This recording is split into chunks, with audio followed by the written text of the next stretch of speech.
তো তুমি খেয়ে নাও, শোনা মেয়ে তো।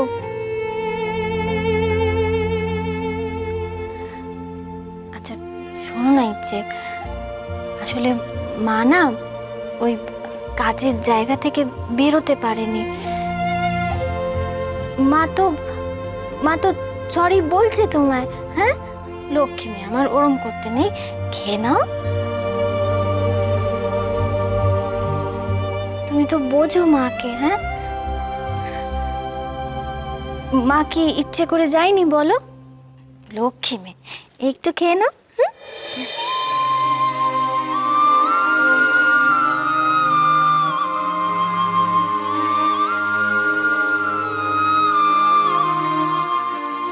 ঠাকুর দেবতা মানো সৌরভ, মানলেই একটা পুজো দিও।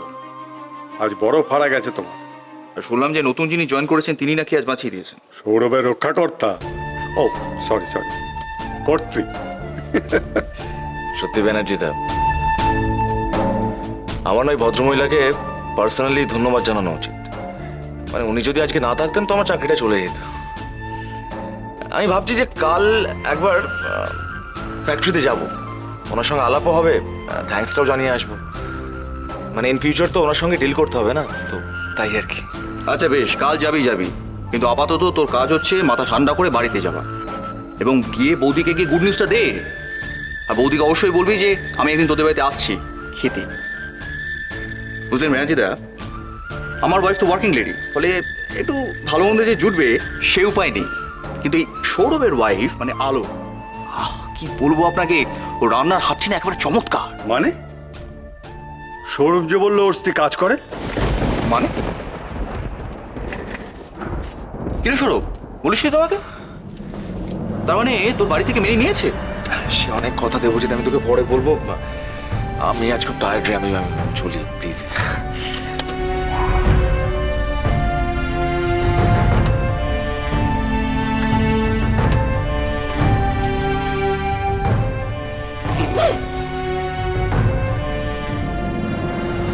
সবখানে একটা অদ্ভুত পরিস্থিতিতে পড়তে হচ্ছে আলোর এই চাকরির জন্য।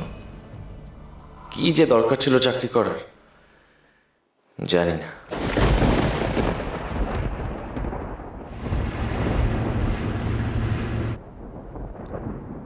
এখনো রাগ করে আছো? আচ্ছা তুমি এভাবে মার উপর রেগে থাকলে মা কোথায় যাবে বলো দেখি? হ্যাঁ আমি কথা দিচ্ছি, আমি কাল ঠিক সময় মতন পৌঁছে যাব। হ্যাঁ লক্ষ্মী মেয়ে একটু খেয়ে নাও। কালকে এক্সিবিশন আছে, সায়ন্তিকা মা বাবা দুজনেই গেছিল, তুমি কেন গেলে না? তোমার সঙ্গে আর ইচ্ছে এরকম করে লক্ষ্মী মেয়ে। আমার ভালো লাগছে। ইচ্ছে শোন,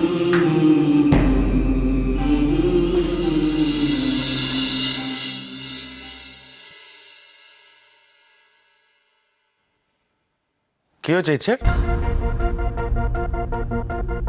খেলো না কেন? আসলে ওরা, আমি আসলে ওই কাজে এমনভাবে আটকে গেছিলাম, ওর আঁকা দেখতে যাওয়ার ছিল, আমি যেতে পারিনি। খুব রেগে আছে ও, আমি সত্যি খুব চেষ্টা করেছিলাম কিন্তু যেতে পারিনি। মানে ও তো আজকাল কিছুই আবদার করে না তোমার কাছে। একটা সামান্য এক্সিবিশনে যেতে বলেছিল, সেটা তুমি যেতে পারলে না, আর বড় মুখ করে বলছো তুমি আমাকে। বিশ্বাস করো আমি চেষ্টা করেছিলাম, কিন্তু ওই কাজের জায়গায় আলো এই সমস্ত কথা আমাকে বলতে এসো না, হ্যাঁ প্লিজ। কাজের জায়গায় এরকম অনেক কাণ্ডই ঘটে আলো, দুদিকটা ব্যালেন্স করা তো সহজ নয়। বিশেষ করে তোমার মতন মেয়েদের কাছে যারা প্রথম চাকরি করছে, তারা তো পারবেই না। মাঝখান থেকে মেয়েটা ভুগছে আমার। আমি কিন্তু বলেছিলাম আলো, মেয়েটার যেন কোনো ক্ষতি না হয়, বলেছিলাম তো। বলেছিলে শোনো, বলেছিলে তো, আমিও তো চেষ্টা করছি, বলো করছি না? ভালো চেষ্টা করতে করতে মেয়েটা তো বিগড়ে যাবে এবার। এমনিতেও একটা ইনসিকিউরিটিতে ভুগছে। বাবা ওর সামনেই বলেছে যে ও এই বাড়িতে নেগলেক্টেড হচ্ছে, তার মধ্যে তুমি ওর ছোটখাটো আবদারগুলো রাখতে পারছো না। এইগুলো ওর মধ্যে যে কি এফেক্ট করছে তুমি কখনো ভাবতে পেরেছো কি? ভেবেছো কখনো?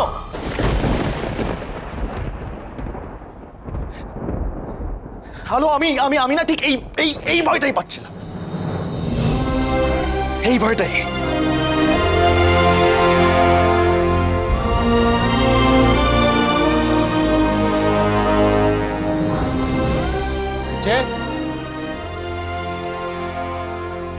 বাবাই, কি হয়েছে সোনা? ও বাবাই,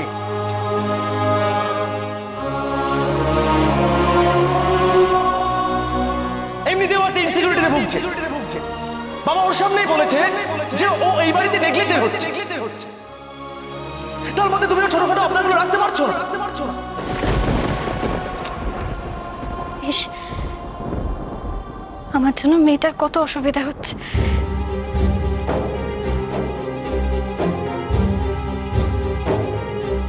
চাকরি ছাড়া কথাটা আরেকবার বলবো নাকি?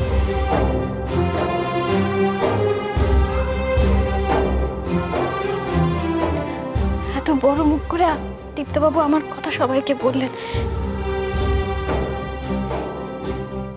কি করে ওনার মুখটা ছোট হতে দিই?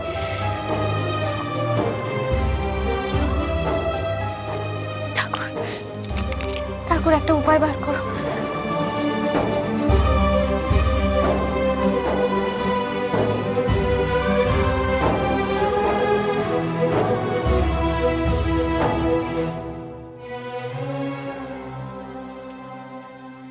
কি করে সৌরভকে খেতে ডাকবো?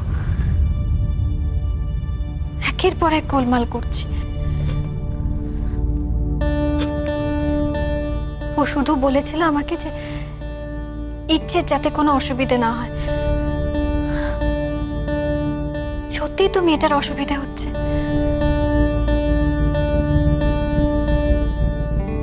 ছেড়ে দেবো চাকরিটা। হ্যাঁ, চাকরিটা আমি ছেড়েই দেবো। স্যার, বাড়িতে লোক পাঠাতে হবে না স্যার। স্যার প্লিজ 2 মাস সময় দিন স্যার, আমি তার মধ্যে সমস্ত টাকা মিটিয়ে দেবো। কোনো কিস্তির টাকা আপনাদের বাকি থাকবে না স্যার, প্রমিস। 1 মিনিট হোল্ড করবেন প্লিজ।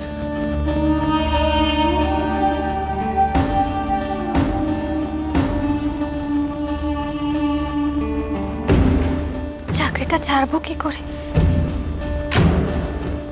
চোখের সামনে মানুষটাকে এভাবে শেষ হতে দেব? ও তো চাইছে না যে আমি চাকরিটা করি। কি করব আমি?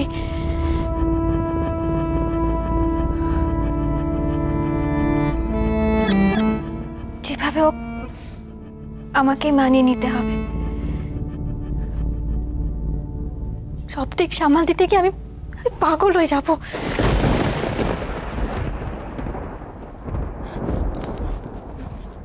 শোনো না, বলছি আমি ইচ্ছেটাকে খাইয়ে দেবো, জোর করে খাইয়ে দেবো।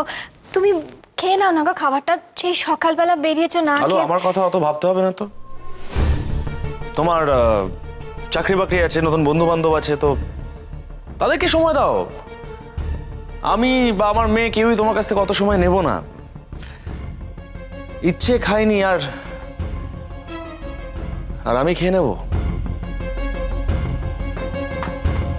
এইভাবে বলছো কেন? আমি কি ইচ্ছে করে স্কুলে যাইনি?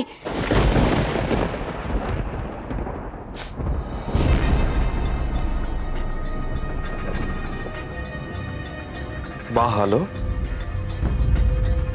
চাকরি টাকরি করে তোমার তো দেখছি কনফিডেন্স অনেক বেড়ে গেছে আগের থেকে। মুখে মুখে কথা জবাব দিচ্ছ তুমি। Good, very good. অন্যায় হয়ে গেছে আমার গো, অন্যায় করে ফেলেছি। এভাবে এভাবে মুখে মুখে কথা বলা আমার উচিত হয়নি। আমি খুব অন্যায় করে ফেলেছি। তুমি যাও, আগে গিয়ে ইচ্ছেকে দেখো। মেয়েটা উপর হয়ে শুয়ে আছে। আর আলো, তুমি জানো যে আমি ইচ্ছের চোখের জল সহ্য করতে পারি না।